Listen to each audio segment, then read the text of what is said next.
ஆஸ்திரேலிய ஐயமுடன் அமைப்பு கடந்த சில வருடங்களாக இலங்கையில் பின்தங்கிய பாடசாலைகளில் சமூக பங்களிப்புடன் நடைபெறும் ஒரு மாணவ சமூக வலுவூட்டல் திட்டமாகும்.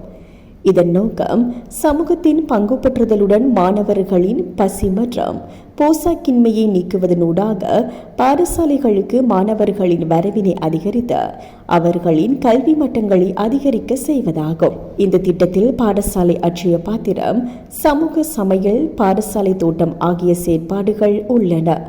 அட்சய பாத்திரத்தில் பாடசாலை சமூகம் தங்கள் பிள்ளைகளின் உணவிற்காக தாங்கள் விரும்பும் பங்களிக்கக்கூடிய உணவுப் பொருட்களை வழங்கலாம். சமூக சமையலில் சமூகம் தங்கள் பிள்ளைகளுக்கான உணவினை தயாரிக்கும். பாடசாலை தோட்டத்தில் பாடசாலை தமக்கும் சமூகத்திற்கும் தேவையானதை விளைவித்துக் கொள்ளும். இன்று வரை இந்த திட்டத்தில் 40,000 மாணவர்கள் ஊட்டமளிக்கப்படுகின்றார்கள். சமூகத்தின் பங்களிப்பு உச்சமாக இருக்கிறது. மாணவர்களின் கல்வி செயற்பாடு அதிகரித்துள்ளது. இந்த திட்டத்தின் தலைவர் முரளிதரன் கல்வி, உயர்கல்வி மற்றும் தொழிற்கல்வி அமைச்சரான பிரதமரையும் பிரதிக்கல்வி அமைச்சரையும் ஆஸ்திரேலிய தூதுவரையும் சந்தித்து இந்த திட்டத்தின் விளைவுகளை பற்றி விவரித்திருந்தார்.